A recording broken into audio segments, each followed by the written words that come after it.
What's going on, guys? David Fala here. Welcome to another tutorial. I know I haven't been posting as much, but I have a good reason for it. I will make a video and explain everything to you guys. But for now, let's go ahead and start with this tutorial. I'm super pumped about this video. So first thing we're gonna do, we're gonna go ahead and disconnect the tab from the sides. This client has been coming to me for a very long time, so his haircut is already disconnected, so it is an undercut. But if your client doesn't have any connection and you want to do this hairstyle, then use a horseshoe pattern, follow the head shape, follow the hair growth pattern, and then you're gonna create your horseshoe that way. So okay, now we're gonna go start with the fading part. Pretty much what I'm gonna do is just gonna use my Andy Supra with the 5 zeros just to kind of remove that bulk and create that. It's gonna be kind of like a mid compressed fade, to say it like that. So yeah, so anyway, now we're gonna go ahead and use our electric shaver. We're gonna go ahead and not go all the way to the top where we make our first guideline, right? We're gonna leave a little bit of space. That space is gonna help us to remove any lines, see if we create a line using the shaver. It happens to me a lot. Sometimes I make lines and I'm like lucky enough that I made a little space so I can erase them.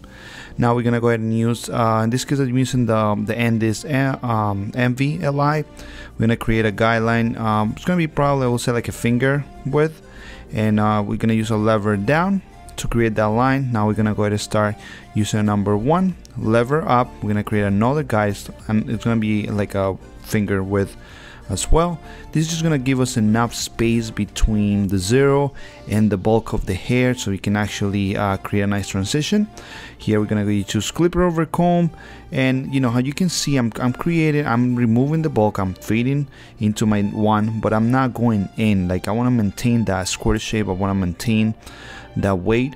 You know, I think with these hairstyles, especially when they're so long on top and short on the sides, I kind of like it when it has more weight on the sides. Back in the day, we used to go ahead and take the number 2 all the way to the top, but you know, nowadays I think like more weight and more of that European style. I think that's the way to go. I mean, it just creates better shape. It just looks more structured. It just, in my opinion, it just looks better. So here we're starting to down fade using number 2. Lever open first, and then we're gonna go ahead and close that lever. When we're done with that, then we're gonna go ahead and use our number 1. If you happen to have a 1.5, then go ahead and use that if that's easier for you. But the Andis didn't have 1.5 before, so I don't know how long ago I recorded this video. I think it was like a year ago. I completely forgot about it, but yeah. So use a 1 or 1.5, whatever you have, then a 1, lever open, then close, and now I'm using a 0 and the Andis, or a half on the wall.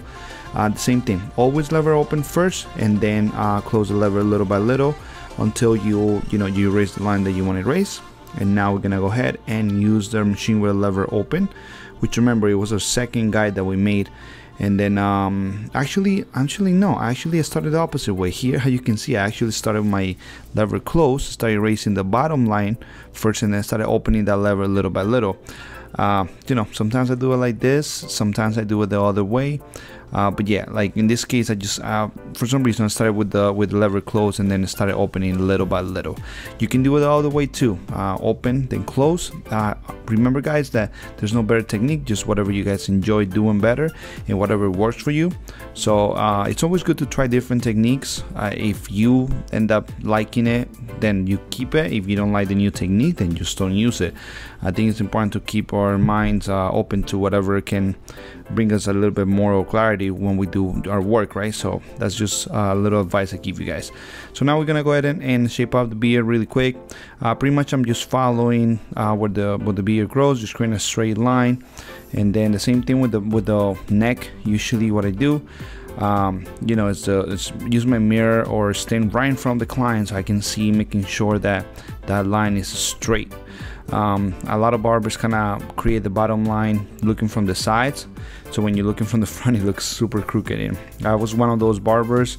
Actually, a barber is the one who showed me how to do it the right way, and it definitely works. So just keep that in mind. So now we're gonna go to the top.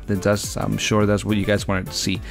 So the top, make sure the top is fully wet, like the roots are wet, everything is fully saturated, because if you don't wet the top correctly, then the problem is that your elevation is not gonna be the same and all that stuff. So just make sure.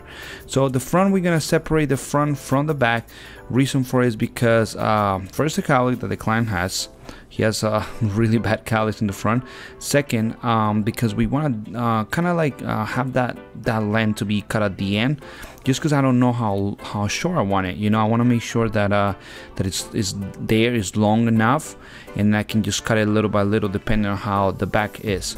So that's why I created a triangle in the front. Remember, triangles kind of, you know, have a point, and also, well, it has 3 points, right? But one of the points is going to be skinnier than the other two. It creates width, it creates length. So in this case, we're using it to create width and length. So, well, the back, we're going to create a profile point right in the center.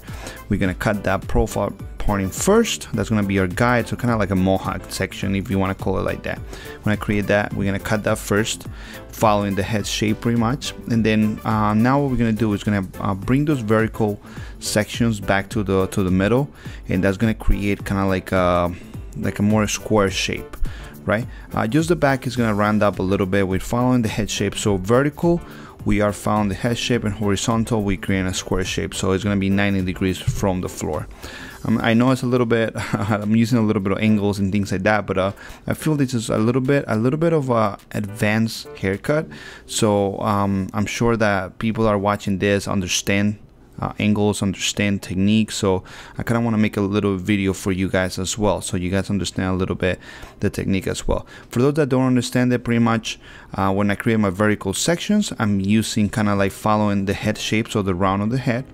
And then when I'm creating my horizontal sections, I'm following the shape of the floor, so straight 90 degrees from the floor. So that's pretty much the best way to explain it. Now that I'm cutting the front, so what I'm gonna do is just gonna kind of like just point cut it a little bit, because I kind of like it long. The client also liked it long. Remember, it's not really only what we want, it's also what the client wants.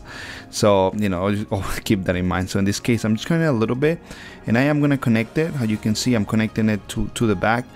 Just making sure that everything is, you know, fully connected. So when the client styles it, you're just gonna have like, it's gonna be short on the back and long on the front. That's the pompadour. That's what the client wanted. So, you know, it's gonna look super cool. Just wait until I dry. So now we're gonna go and dry that hair, and then how you can see, I section the back first. I'm gonna dry that first, and then little by little, as that's dry, then I'm gonna go ahead and cut the front out, dry the front as well. Just make sure the hair is not just dry, it's actually polished. I've seen a lot of barbers that they blow dry the hair, they try to style it, doesn't look how they want to. Reason is because the hair is not polished. So you have to make sure that the hair has that texture, like that. When you polish hair, it kind of looks shiny. It looks like it doesn't look frizzy anymore, you know, and it has that shape that you really wanted to give it. So just make sure you always keep that in mind. So here we're gonna go ahead and put a little bit of product. How you can see the hair just standing there without really kind of adding anything to it.